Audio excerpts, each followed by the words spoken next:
be here now. Just be here now. When you transcend, you pass through deeper levels of mind and then deeper levels of intellect. And at the border of intellect, non-relative absolute. You leave the field of relativity and you experience Atma, meaning the self of all that is. You experience that.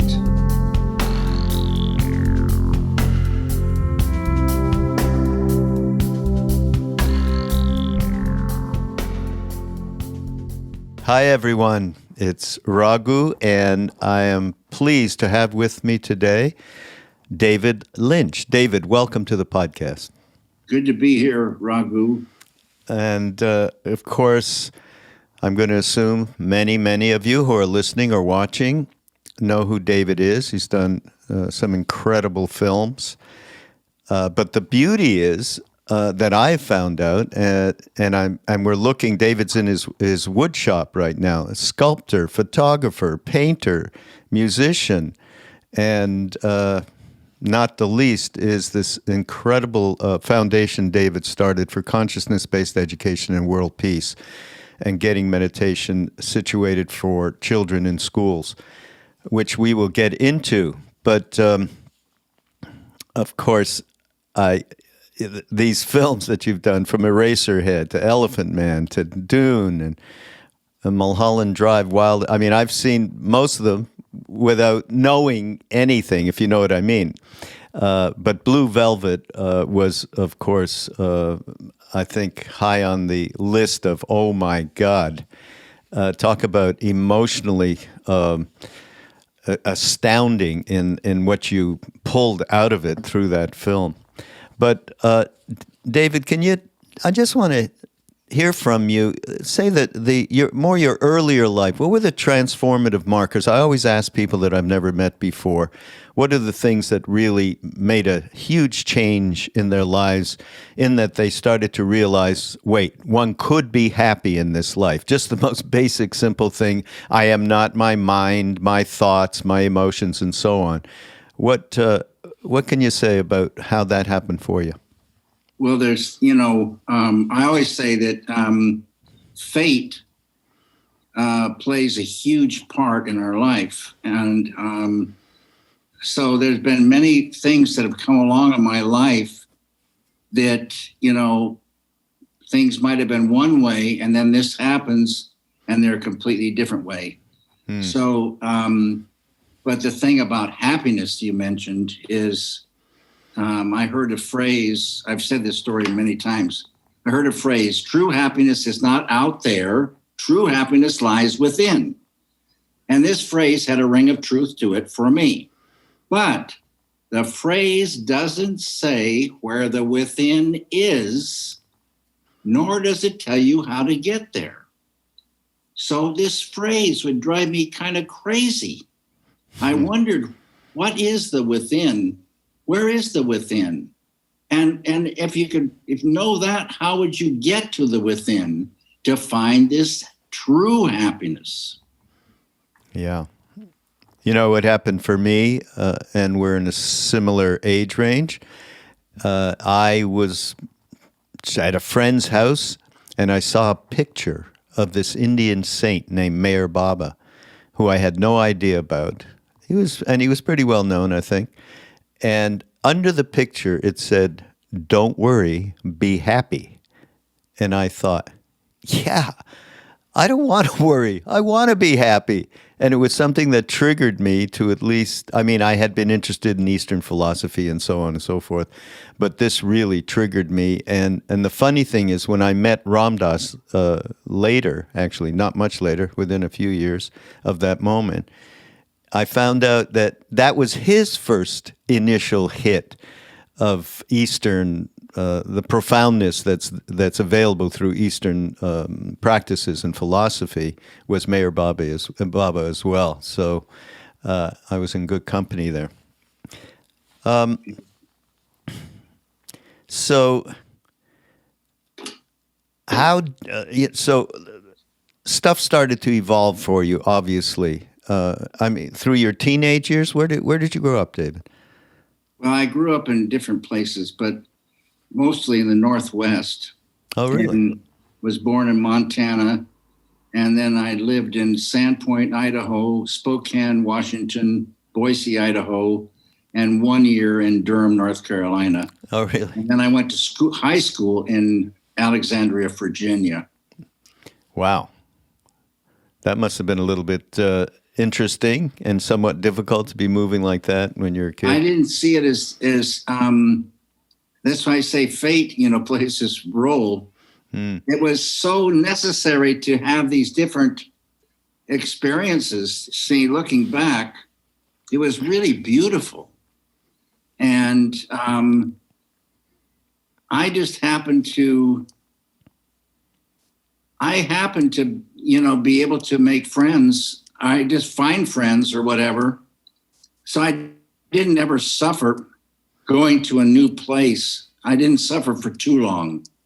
When we moved from Boise, Idaho to Virginia, the first year there was pretty dark, and I didn't like it. But then I came out of that. And I'm sure all of it informed your filmmaking. And I think I heard you say once you got into it because you wanted to see how pictures move. Have I got that right?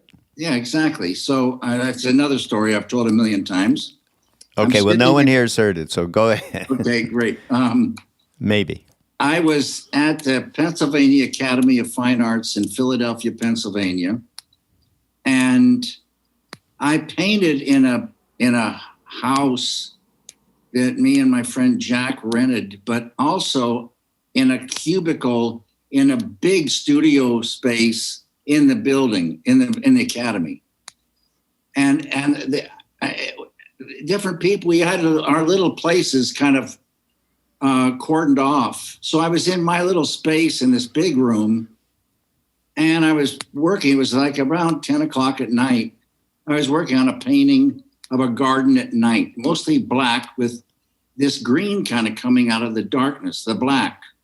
And I sat back to look at this thing, and suddenly from the painting came a wind, and the green began to move. And I said, oh, a moving painting. That experience led to cinema. That's amazing. Yeah. Really?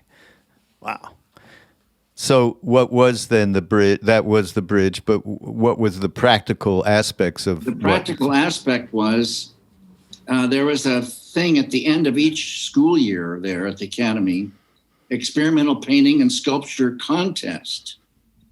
So students would do a special painting or some big project, something a little bit out of the ordinary for this contest. And I rented a 16 millimeter camera that had single frame capabilities, knowing zip about anything about, a camera or film. And I rented this because it was the cheapest one. I asked around in different places, the cheapest 16 millimeter camera I could find. And I asked these guys where I rented it about lighting, and they said, well, just set this up this way and just do this. Yeah. Anyway, I set this up, and I stop motion animated 1 minute thing that would be played as a loop. And then I built a sculptured screen. The screen was mostly flat, but it had cast three-dimensional heads coming out that I wanted it to sort of distort the film where it hit the bumps in the screen. And anyway, and then accompanied by a sound of a siren, 6 men getting sick is the 1 minute loop of this film. And I came in first. I got first prize, shared it with a guy named Noel Mahaffey, who had a beautiful painting in the show. And these students were so great to me, they allowed the lights to be turned off 15 minutes of every hour so people could see my piece. And it was in a great room. It had a little stage, and I had the sculpture screen hanging from wires, and they had a 16mm projector, and I had to build an erector set kind of thing so that film went up to this high ceiling and back down in over and over and over. Oh. And anyway, that was my thing that it led to. A man saw this thing because it cost me $200 to make the screen and do the film. A man saw this and said, "Oh, would you build one for my house, for my home?" And I was going to give up because it was way too expensive. $200 was like $2 billion to me then.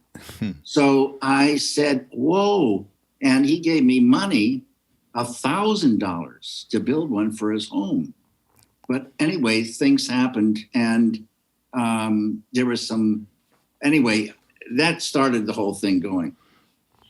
I'm assuming you ended up somehow in Hollywood, if not in Hollywood, but having to go through Hollywood. That's another part of the fate. I, based on these, moving paintings, moved to animation and live action. And one of those and a script got me an independent filmmakers grant from the American Film Institute. That film got me accepted to the Center for Advanced Film Studies in Los Angeles, California, AFI, American Film Institute Center for Advanced Film Studies. So I came out to LA in 1970, and that led to, making my first feature, which was Eraserhead. And that strangely led to Mel Brooks hiring me for The Elephant Man. So, oh God, I don't remember that. These things you can't figure them. They don't make really any sense at all, but they happened. That was with Elephant. John Hurt, was that the John Hurt? Yeah, I haven't thought of that, and so I mean. Okay, you got to. I love Mel Brooks as well. How was that working with him? Mel is an incredible human being. Really? He does these comedies, so obviously he's got a great sense of humor. But he's very, very smart and well-read and deep thinker. And so I don't know how we sort of clicked, but he really, I did not have final cut in the contract, but he supported me so much. I will be eternally grateful to Mel Brooks. Really treated me so well. And so it was a real pleasure working with Mel on that Elephant Man. And he really gave me, a huge break. Huge. Wow. Hey, you were a young man then. I wasn't that young. 30s? It took a long time to make Eraserhead. Oh, really? Yeah, it took 5 years, really, maybe a little bit more. And so I didn't go shoot the Elephant Man until 79. I came out to the center in 70. So 9 years went by before I got, to go to work on the Elephant Man. It came out into the world in 1980. So really kind of 10 years and I thought the whole world was passing me by. It took so long on Eraserhead because we kept running out of money. So anyway, it's all, the way it's supposed to be, I guess. Yeah, for sure. Well, the other day I was watching a show that's come out recently with Rick Rubin and Paul McCartney. Just Paul talking about his stuff, his life with the Beatles, and it was very, in some ways, technical, and you have to be into sound, which I had I've been involved in music off and on for a long time, but had a label in LA. And so production and so on is, of course, fascinating for me. And I mean, I couldn't believe just how incredible Paul really is and was in that whole scene back in the day. But then Rick said, so, Paul, you went over with the Beatles to Rishikesh and met Mahesh Yogi, and you all were involved with Transcendental Meditation. And he very fondly talked about that, and I knew I was going to be talking to him. It struck me, of course, I don't know, there weren't many of us who had not experienced a TM back in the day at that time, because the main things that were sort of public were the Hare Krishna movement. And everywhere you'd go on the corner, they would be chanting Hare Krishna. And for me at the time, there was two things going on. One was going over to the Hare Krishna Center and eating the food that they had, they call prasad, and Sunday morning. That was phenomenal. In any city, it was all great food. It was incredible the way they did that. And the other was TM, which I got initiated into. And, oh, God, talk about dating, 69, I would believe. Wow. And, yeah, and that was my first experience with meditation. So, yeah, let's talk about how did you get involved with TM, and at what point in your life? And was it during the time that we were making these incredible films?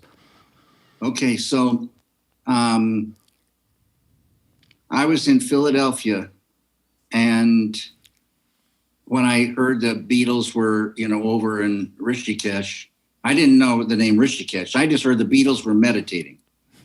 And as I've said a million times, I had zero interest in meditation. I heard about it, zero interest. And I said, it's fine for them to do whatever they want to do. I just hope they keep making music. And so it didn't move the needle for me one little bit. Really? And then my first wife's father gave me a book. Now, he was not, what you call a spiritual fellow, but he was a Philadelphia lawyer. He read in words. I mean, not read in words, he dreamt in words. He didn't dream in images. He dreamt in images of words. I never heard of that. His dreams. Wow. And he was reading all the time, many, many, many different things. One day he gives me this book, and it was Zen Buddhism, something else and something else. And he says, maybe you would like this. Okay. So I read this book. And it's the book, I tell you, it seemed kind of obvious. I don't know. Just, like that. Yeah. And so then he would like to take these walks in the woods. There's a Wissahickon woods in Philadelphia. So he said, David, come and we'll walk. And we walked in this woods, and he said, David, he said, in the book it says that life is like a mirage in some ways. He said, do you understand that? I said, yeah, I do. And he looked at me, and then we continued, walking. And I'm not sure when it started, but I always say that there's got to be a point in all of our lives when something happens and we become a seeker. Something happened to me just about the time I moved to Los Angeles. Could have been triggered by that book. I don't know. But I couldn't get enough knowledge of all different kinds of, philosophies or spiritual things, meditations. I kept, and my first wife, Peggy, she had a friend, Amanda, who really knew a lot of things. And I would grab her and ask her so many questions, and I couldn't get enough. And I looked into this kind of meditation. I looked into that kind. I looked into this. I read about this. I read about that. And I just was like, and one day my sister calls and she said, oh, I started Transcendental Meditation. And I asked her about it, and I liked what she told me based on what I knew about other things. Then I heard a change in her voice, more self-assuredness, more happiness. I said, that's what I want, and I went and got it. And I've not looked back. I meditate twice a day, almost now 49 years. This was 1973 when I started. Wow. Yeah, and I read somewhere where you said that you felt a change in your sister. That must have been profoundly affecting. Yes. If she had said one thing or another, maybe I wouldn't have clicked, but I heard it in her voice. And that maybe was the main. And then I said right away, the Center for Advanced Film Studies was housed in the Greystone Mansion in the best part of Beverly Hills. And I had taken over the stables and the maids' quarters. I had a mini studio. And I was in what we called the food room down there. And when I talked to my sister, and immediately I said to Catherine, my friend, who later became the log lady in Twin Peaks, I said, do you want to start meditating with me? And she said, yes. And I said, okay, call and find out where we go. Where do we go? And so she got in touch with the SRM Center, Spiritual Regeneration Movement. It was a movement Maharishi started, he named it in India. And that was because I was like you. I would see the faces of the holy men of India, the masters, the gurus.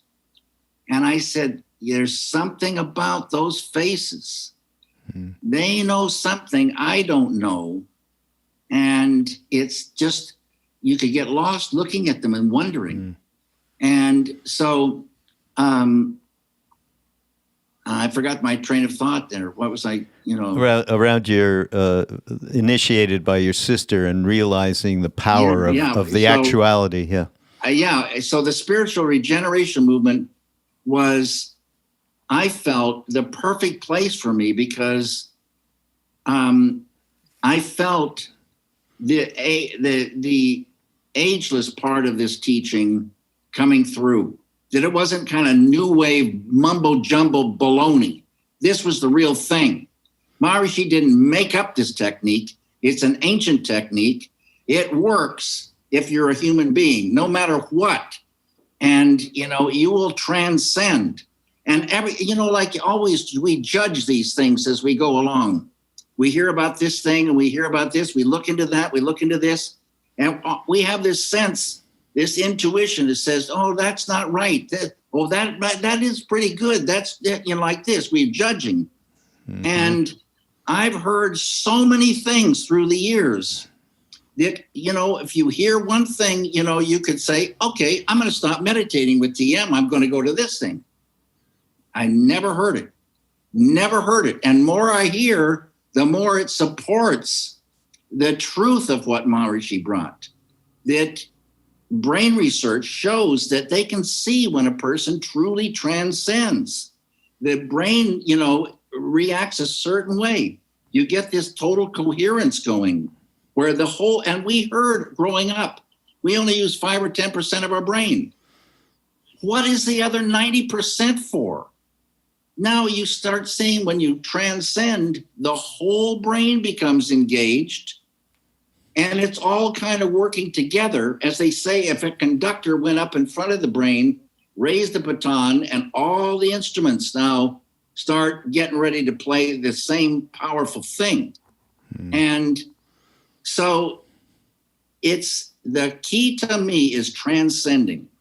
So many techniques keep you on the surface. If you have a technique that's concentration, you might as well be concentrating on a math project, they say, or a painting or whatever. It's the same thing. It'll keep you on the surface. Contemplation, so many meditations out there right now where people contemplate something and there's no transcending. So I say, if you like concentrating, beautiful. If you like contemplating, smelling the roses as you go, appreciating all this and contemplating, watching your breath in and out, beautiful. Add TM to it. Add TM to whatever you love. Did you end up meeting Maharishi? I met Maharishi, yes. Here or in India, did you? Well, the first time I met him was here at the SRM Center on Santa Monica. And then I never talked publicly about, meditation. Somebody asked me, David, what are you doing? Like when we're shooting, I meditate during lunch. I meditate before I go to work, and then I meditate at lunch. He said, what are you doing in that trailer? You're not eating with everybody, like this. I said, meditating. And they say, oh, what's that? Or I'll say, just walk away. If somebody asks me about stuff, I tell them. But if you tell the journalists in those years you are doing they'll see your film in the lens of meditation. It's an idiot. But anyway, it's like I would tell them if they asked me, I guess. But I heard Maharishi talk about peace creating techniques. And I said, oh, the world has got to hear about this. We can have peace. We've got to get going on this right away. And I started talking about it. And it goes in one ear and out the other. They don't want to know. It's bullshit. They say this could never happen. People sitting in India in a group and they think that's going to bring peace? Baloney. But it's the thing that's going to do it. And one day the penny's going to drop and people are going to say, oh, yeah, holy smokes, where were we? We should have been doing this. So when we talk about, and you just mentioned it more than once, transcending, the power of meditation. So we have to talk about what are we transcending, and you have talked about it, I have noticed. Obviously, there's a lot of negativity in this world, and right now there's a powerful expression of it in so many different ways, through the environment, through war, through polarization in this country particularly. And so that negativity, is that not the first things that we put on the table in terms of transcending? And we're talking about, in my mind, that's with what is within us. It's like, I like the example of your sister, actually, in terms of telling you, I've been doing this for a while, and you heard in her voice that she, obviously, there had been some transcendence. Maybe she was less reactive. Maybe she was just more spacious and wide open, whatever it may have been. And I just think that Ram Dass used to talk about this. We got to fix our hearts before we can think we're going to be able to help anyone in this world. And so fixing our hearts and then radiating it. Your sister, seems to me, radiated something that you caught. Of course, you knew her incredibly well, but you caught that thing. So, yeah, let's talk about a little bit of what are those phenomena that do get transcended. Okay, that's just so great. Now, I always say the human being's like a light bulb. We, we radiate out what's inside. So if you're filled with anger and stress and hate, you'll radiate that out. And like they say, the people don't like to sit down next to somebody who's filled with anger and negativity. And on the other hand, if you're filled with happiness and love, you radiate that out. People like that, and they feel good around you. It's just the way it is. So when you transcend, the way I'm, know the term, you you pass through deeper levels of mind and then deeper levels of intellect. And at the border of intellect, you experience, what the quantum physicists call the unified field, non-relative absolute. You leave the field of relativity and you experience non-relative absolute. Ocean of pure consciousness, ocean of being, Atma, meaning the self of all that is. You experience that. That in itself is a gigantic blessing because you can't get there from imagination. You can't get there from wishing. You need a technique to allow yourself to get through this field of relativity and open the door to the big treasury. Boom. Whoa, you're there. Every time a human being transcends, they infuse some of that consciousness. Now, that consciousness within is unbounded intelligence. That's not just a little bit of intelligence. That's infinite, unbounded intelligence. It's unbounded creativity, unbounded happiness, unbounded love, unbounded energy, unbounded peace within every human being. At the base of all matter and mind is this field. It's always been there. It's an eternal field. No one ever created it. It's called Nitya Parashaya, uncreated, eternal. It's always been. It's eternal. It's incredible. We can't even hardly understand that. It always is the same. It is always full. It is our big friend. We want to experience that. Now, what happens? You transcend and you experience this. Now you start to infuse this. Every time you transcend, whatever size of ball of consciousness you had to begin with, now it starts to expand more and more and more. You're starting to make the subconscious conscious. Enlightenment is full consciousness. The same as the field, unbounded, infinite. You're enlightened. Now, when you start expanding more and more consciousness, you start expanding those all positive qualities. When you start expanding those all positive qualities, the side effect is negativity starts to recede. So if you had stresses, hates, and angers, and depressions, and sorrows in there, hiding in there, all is in there, it starts to release, starts to recede. So I always say it's like bringing in the gold and saying goodbye to garbage. If you want to change the stuff, if you want to see a big change, start transcending every day. It's not imagining, stop playing, trying to be good. My friend Charlie Lutz, you could say you could be good for maybe 1 or 2 weeks. It's going to fall apart. You got to be real. You got to be yourself. You want to clean the machine. You bring in the gold, say goodbye to garbage by transcending every day, transcending every day. It's an age-old story. This is the way it's done.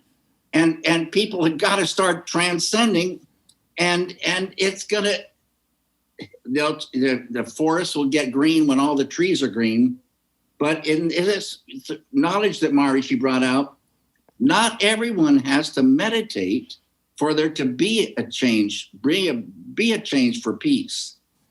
Because these groups are powerfully enlivening this field so much that they can affect collective consciousness. So a peace-creating group can enliven this field, non-relative absolute, ocean of peace, ocean of unity, ocean of love and happiness, and bring it up, affect collective consciousness in the world, and people start feeling better.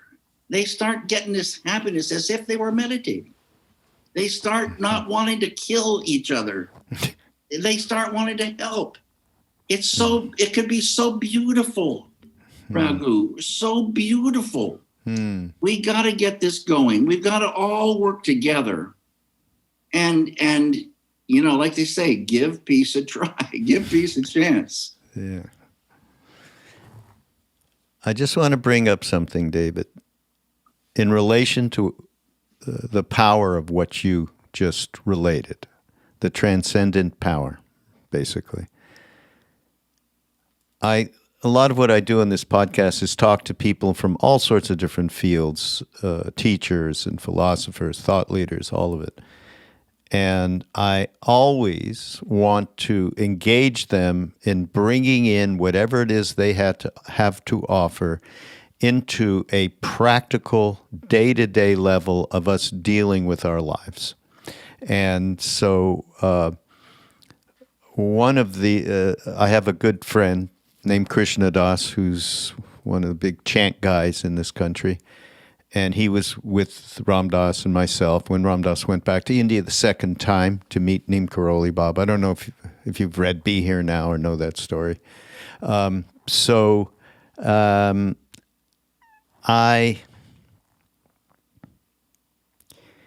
He came up with a great thing. Very simple. You wake up in the morning and it's the movie of me.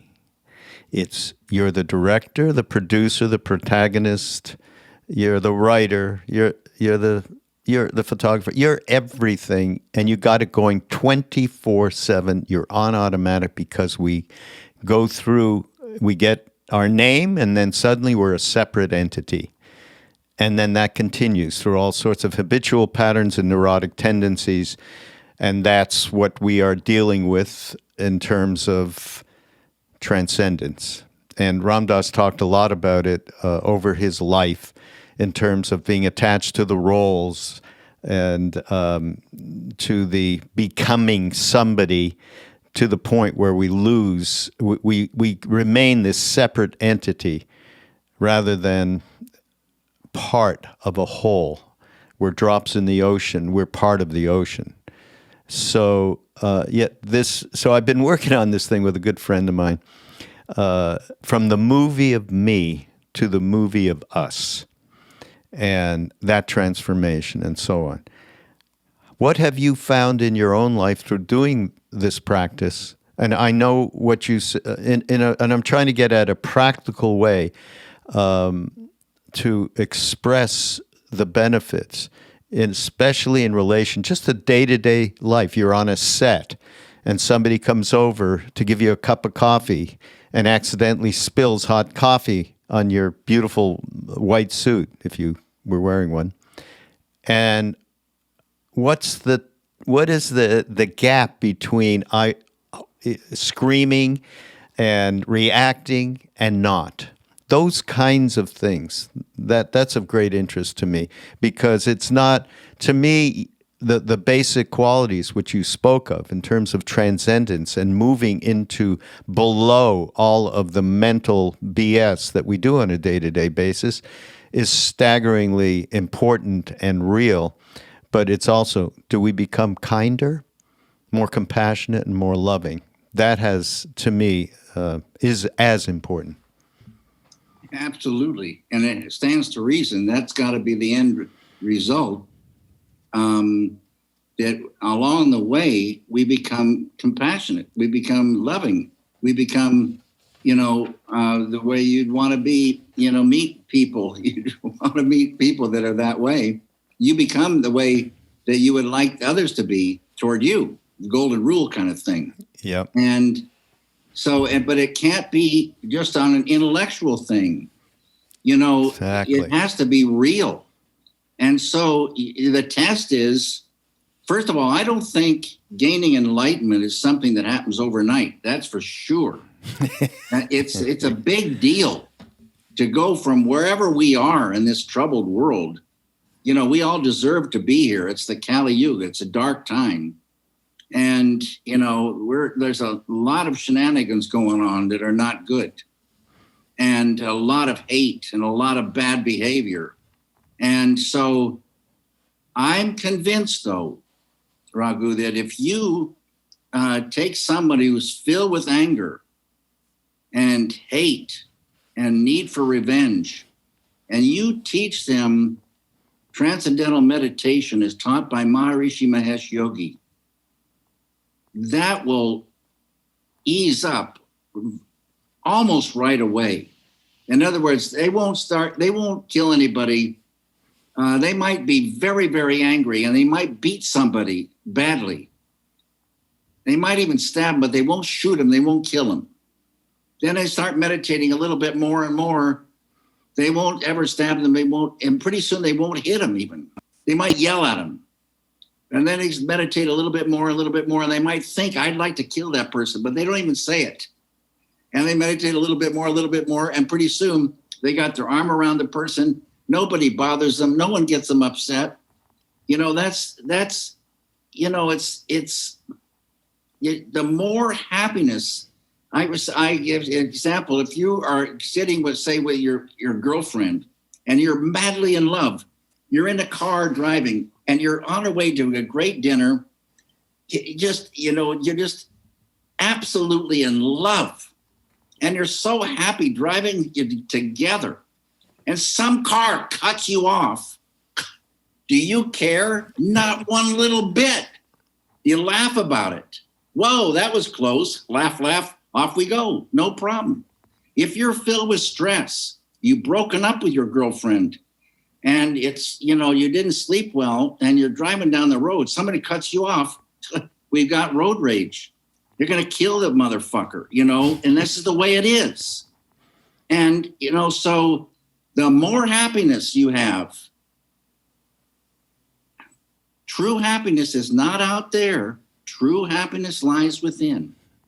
You want that happiness within? Learn how to transcend. That's like learning how to open up the safe at the bank, the big vault, so you can bring out the gold. That's what you need.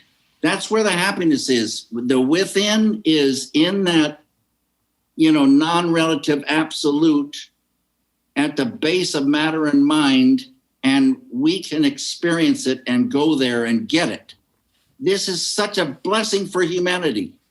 And then without mood making, you will start being friendlier to people. You will start not reacting to want to kill somebody automatically. And if it's not automatic, you just keep meditating. One day it will be. But you can't judge a new meditator might go out and kill somebody. You know what I mean? It's not going to happen overnight. Yeah. Oh, I want to say about road rage, okay? Because I don't think there's any one of us who have driven who has not reacted to being cut off. Now, the highest ideal, you just said the reality is, oh, wow, that was a close call. And the lowest is screaming epithets, but there's a middle thing and so there's a process that happens over time, just like you're talking about enlightenment. It does not happen like that. That is not the reality, and I won't even go into the reality of what it is because it's not useful. What's useful is through practice, meditative practice. Maybe you're not going to say, "Gee, that was a close call," but maybe you will go, and go, "Yeah, I'm human." A little bit of compassion for oneself in that moment is, to me, tremendous progress. I want to talk about another thing about meditation, which you mentioned. Let me quote you. I mean, hopefully it's correct. I want to emphasize, you said, that meditation is not a selfish thing. Even though you're diving in and experiencing the self, you're not closing yourself off from the world. I love that, David. You're strengthening yourself so you can be more effective when you go back into the world. It's selfless, not selfish. Yeah, exactly. That's beautiful. Yeah. And okay, good. I didn't pick that out of nowhere. I think we're reaching a point here where I want to be very emphatic about the work that the foundation is doing, because I can't tell you how much I'm 100% in belief of the mission here, which is to get meditation in school. So please, just tell us a little bit about what you're trying to do here, what you have been doing for quite some time. Maharishi always said how important education is. And when you stop and think about it, it's, anybody would say, yes, education is extremely important. And so, but people have a different ideas about what education is. And so, I wouldn't have anything to talk about if it wasn't for Maharishi, things I've learned from him. So there's the knower. They say the knower, the process of knowing, and the known. It's like the subject, object, and the relationship between the two. In most education, there's the knower, the student learns about the object. They learn about all these things. Basically, it's memorizing these things so they pass a test. And but nothing is really being done for the knower, the student. The student stays the same, in the capacity of understanding and focusing and comprehending, and and the amount of happiness in the student or whatever stays pretty much the same. So consciousness-based education is the curriculum stays pretty much the same, but you give this person, the student, a technique so they can transcend every day. And what happens is, from the schools that have this, Johnny, he starts to be able to focus. He starts getting happier. He starts getting more creative. He starts getting along with his fellow students better. He starts to actually like his teacher. The fighting in the school stops. Artwork comes up more in the hallways, on the walls, even if they don't have an art department or a music department, because they weren't funded. It starts being a happy school, a blissful school. And it happens so naturally because they're bringing up the happiness from within. They're bringing up the creativity. They're bringing up the intelligence. They're bringing up the energy. They're bringing up the inner peace. And it changes everything for the good. This is consciousness-based education. Now, so many people are suffering from not only stress, but traumatic stress. And then this stress causes us human beings to do sometimes strange and very bad things. Imagine getting rid of this stress. And the person, is like getting rid of a giant sore. It's just killing them and healing it and getting them back on the road. And all this domestic violence and wars and suffering and poverty and, road rage and air rage, flying rage, all this stuff, it's just going to go away. And it can go away. The secret always has been within, within, within, within, the big within. They've talked about it throughout time. Here's a technique to get you there, infuse that and grow in that and enjoy life. Walk away from suffering. And so that's consciousness-based education. It's real simple, but it changes everything for the good. People are against it because they say it's a religion. It's not having anything to do with religion. You do not have to believe in TM and it'll still work. You don't have to believe in it and it will still work. You get an x-ray done at the doctor's office. You don't have to believe that they can see your bones and your organs. Here's the picture, Jack. This is the picture. It's real. Yeah. But the reality of children being able to engage themselves within themselves at a very early age, to me, offers an opportunity for change. Change in society, societal change. Yeah, it's a good thing for the future, for sure. Yeah. I mean, especially when we're looking at what we're looking at right now. Exactly. I have to ask you something. Sure. You're a storyteller, and you've done it through very impactful films over the years. And those stories have an effect on people, and who, after watching it, they go back to their lives and something remains. So I have to say that in Blue Velvet, Dennis Hopper scared the living bejesus out of me. Okay? It was riveting. I don't know. Dennis wasn't he a pretty enlightened guy too? He was an artist and so on, wasn't he? Dennis, one of a kind. Really? Super smart.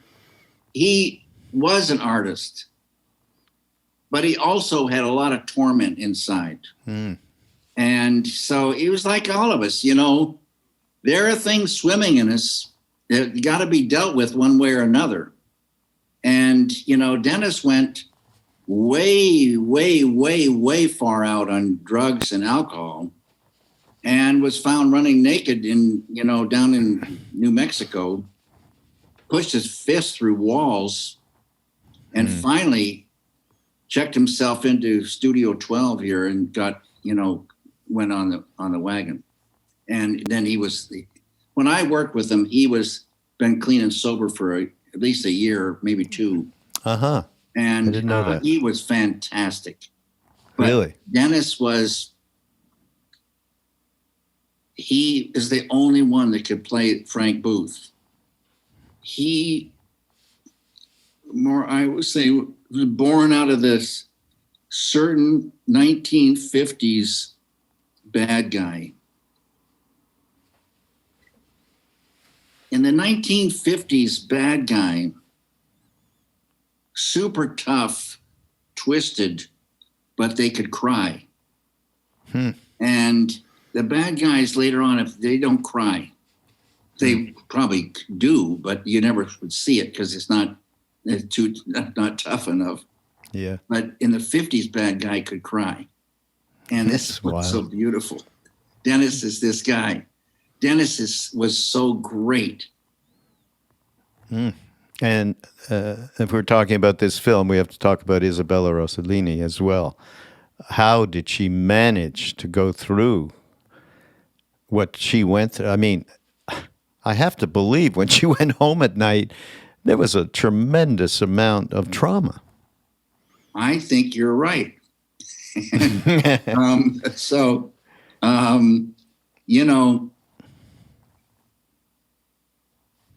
She was, a Lancome, supermodel. Yeah. And she was doing things that, the Lancome supermodel, doesn't do. And so I think it's something definitely she wanted to do, but I think she paid a price for it. And bless her heart, I love her so much. And, but whatever wounds, she got, I think they've healed up now, and she's really happy she did the film.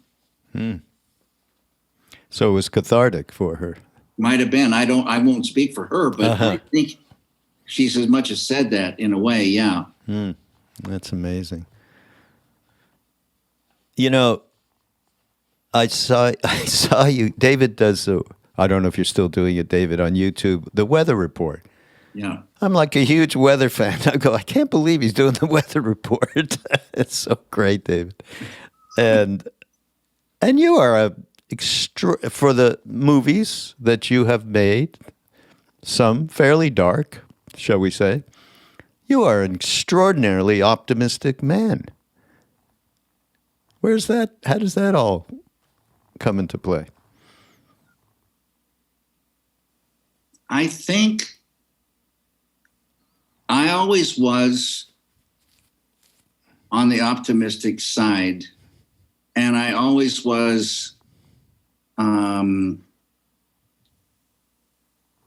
creative. But I know for a fact that I also had tons of torment, anger, doubt, low self-assuredness, and so much that I could have been easily trampled and run over, like for the giant, tank in the war, just run right over and squashed from this business. And meditation, transcending every day, TM, it's saved me in so many different cases. It's such a friend to work and life, and it's helped me, tremendously. That's beautiful. And I know in these times, which are especially difficult, and of course we look back in history, this is not extraordinary by any means, but it's still here now. And I agree with you on something else I thought I read or heard you say, that bleak times are necessary in order for us to transform. Is that reasonable? I don't know about that. I think getting more consciousness is what you need to transform. You don't need to suffer. In fact, they say, Maharishi said, mankind was not made to suffer. Bliss is our nature. We are supposed to be happy. Now, maybe you know Anandamoy Ma. Met her, actually. Yeah, she was, would sometimes go around nude, and the reporters would say, aren't you embarrassed to be going around naked, with these men around? And she said, I see no men. And meaning, if you're not enlightened, in her mind, you weren't a real man. Enlightenment is the thing. And so I forget my train of thought now, but just about bleakness. You don't have to suffer. Yeah. In fact, suffering is an indication that you have a long way to go. And I think it's you go away from suffering by building up this consciousness. And I say also, it's like this happiness is like a flak jacket. The things that used to almost kill you can't hurt you so much anymore. And I think in enlightenment, I've heard, there's no fear. All fear is gone. Imagine. You can't be, there's nothing to be afraid of. Yeah. All is perfect. You're home free, total liberation. A state described as more than the most. Nothing ever can hurt you again. You're immortal. You're home free. Something that's really going home. It's something to aspire to for all of us. I would say, though, suffering will go on. We are humans. That is part of life. But I think that the more that we enter into the true self part by virtue of the transcendence you're talking about through meditation, then we become less enamored by this suffering. In other words, many of us really pile it on to ourselves when something goes wrong. And I think the power of meditation and mindfulness, I would include that, is that we are not going to react the way that we have typically reacted through our habitual patterns in our life. So it's not that it goes away, It's that it mutates so that you are not caught in it the way that you normally would have been. That's what I was just saying. You know, it's like a flak jacket. The more consciousness you have, the more happiness you have. Yeah. The suffering is there. I always say the events of our life may stay the same, but the lows won't be as low, and the highs will then be enjoyed more. So it's not like everything's going to be roses for you. We put many things in motion. You know, what you sow is what you reap. And so who knows what we've done in the past? Doesn't matter. How we go through our events will certainly be better if we're transcending and bringing in the gold and getting rid of the garbage. Life will be better. Well, thank you for this chat, David. It's been fantastic getting to know you a little bit. It's been great seeing you, Raghu, and meeting you. Yes, thank you. Are you got something up, or films, or what's going on? I mean, I'm working on painting right now and sculpture. Oh, you are? Oh, yeah. Beautiful. Yeah. Beautiful. God bless. Thank you so much. Raghu. Thank you so much. And in the show notes, everybody, go to BeHereNowNetwork.com/mindrolling, and in those show notes, there'll be a link to the foundation. And I'm sure there's ways for one to participate and become more aware of what David's work is and Maharishi, Transcendental Meditation. And we shall see you all next time on Mindrolling again. Thank you, David. All the best.